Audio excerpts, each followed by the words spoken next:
The Valor, the gods of Middle-earth, looked out at a world falling under Sauron's shadow and made a decision. They would send help. 5 beings, cloaked in mortal flesh, stripped of their full divine power, each given a purpose.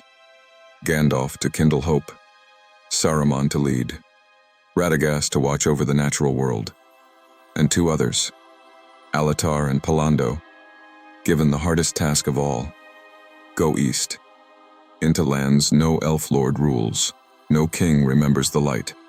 Find the men there, and turn them against their god. That was the mission. This is how it went. By the end of this video, you decide whether they succeeded. 5 wizards, 1 ship, the Grey Havens. From there, they scattered. Gandalf, west, to the elves, the hobbits, the free peoples who still remembered the light. Saruman, to Isengard, to lead, to study, to stand as head of the order. Radagast, to the forests, to watch over the natural world Sauron sought to corrupt.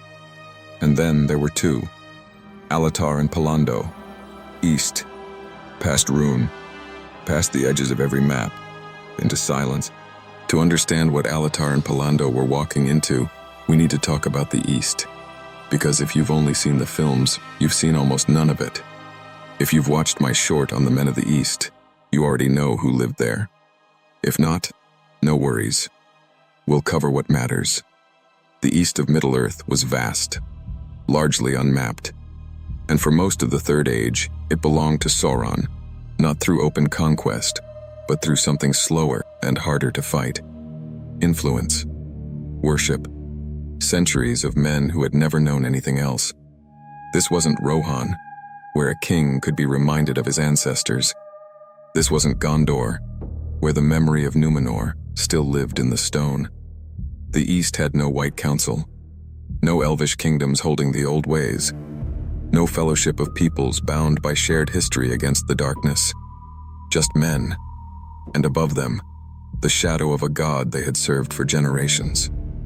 If you watch the films, you've seen the Easterlings, the armored warriors marching under Sauron's banner at the Black Gate, and the soldiers who poured into Pelennor fields when all seemed lost for Gondor. But the films give them no names, no faces, no story. Just an enemy. The reality is far more interesting. The Easterlings are a vast and varied people, not one nation but many, spread across the enormous plains and steppes east of Rune.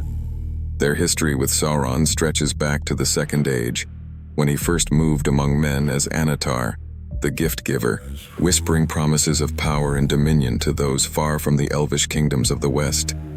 The Easterlings were never offered the same light. They grew up in a world where Sauron's shadow was simply the sky above them. Generation after generation, his influence wasn't conquest, it was culture. By the Third Age, serving the Dark Lord wasn't a choice many of them consciously made. It was all they had ever known. They fought at Dagorlad. They answered his call in the War of the Ring. And somewhere among them, 2 wizards were supposed to change 3,000 years of that. Now, the Easterlings weren't the only people bound to Sauron's will. The Haradrim you know from the films. They're the ones riding the Mumakil, the enormous war elephants that nearly broke the entire Battle of Pelennor Fields. Legolas sliding up the trunk, taking one down alone. Hard to forget. But like the Easterlings, the films treat them as spectacle. Where they actually come from, and why they were there at all, is a much longer story. The Haradrim come from the far south, the burning lands of Harad, a place the maps of Gondor barely bother to detail.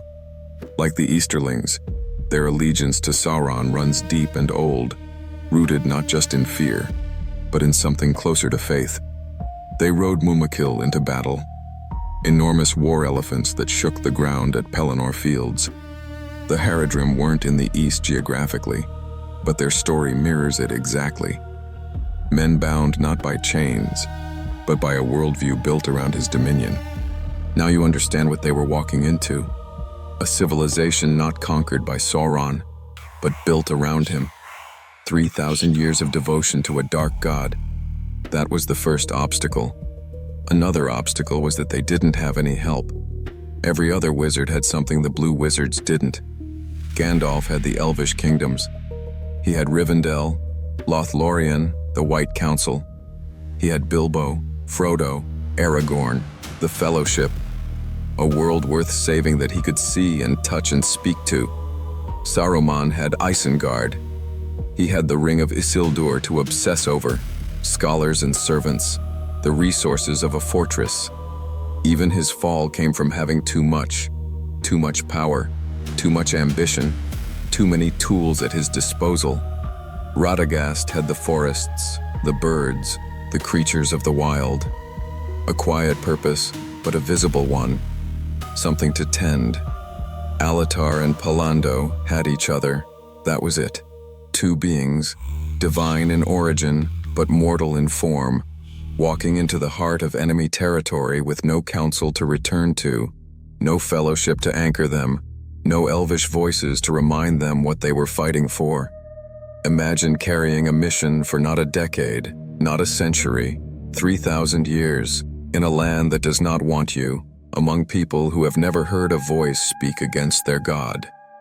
With nothing but each other and a purpose handed down from the heavens that grows harder to remember with every passing age. That is what Alatar and Pallando faced. Remember that when we ask what happened to them next, now you understand what they were walking into. So what do we actually know? What does Tolkien tell us? Honest answer, almost nothing. Of the 5 Istari, Alatar and Pallando are the least documented figures in the entire legendarium. They appear briefly. They walk east, and then the written record of Middle-earth essentially loses them. But there are 2 accounts, and they contradict each other completely. The first comes from Unfinished Tales. Tolkien wrote that the blue wizards failed, that they fell into shadow the way Saruman did, not through open betrayal, but through slow corruption. That somewhere in the east they founded secret cults, sorceries, religions built around their own power, rather than resistance against Sauron. That instead of turning the peoples of the east away from their dark god, they became dark gods themselves. Small ones, mortal ones, but gods nonetheless. That is a devastating image. 2 divine beings, sent to inspire freedom, becoming exactly what they were meant to fight. Then there is the second account, a late letter, written years after Unfinished Tales, where Tolkien changes his mind entirely. He writes that the blue wizards may have succeeded, that the rebellions, the unrest, the fractures in Sauron's eastern dominion throughout the Third Age, the reason he could never fully consolidate the east behind him, that was them, working quietly, working from within, not as conquerors, but as seeds of doubt planted across generations.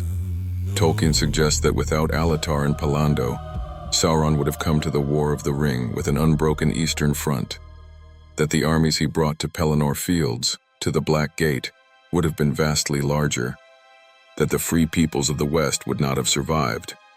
In other words, Frodo completes the mission at Mount Doom, but only because 2 forgotten wizards spent 3,000 years making sure Sauron never had everything he needed to win before it even began.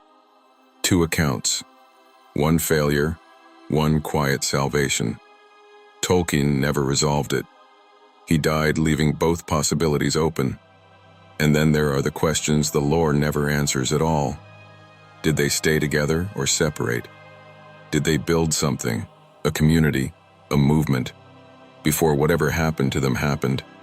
Did they know, at the end, whether they had succeeded or failed?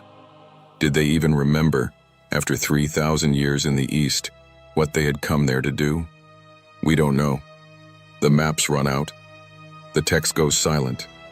And somewhere beyond Rune, 2 wizards in blue cloaks disappear into a history Tolkien never wrote. So here we are. You have the mission. You have the world they walked into. You have the 2 accounts Tolkien left unresolved.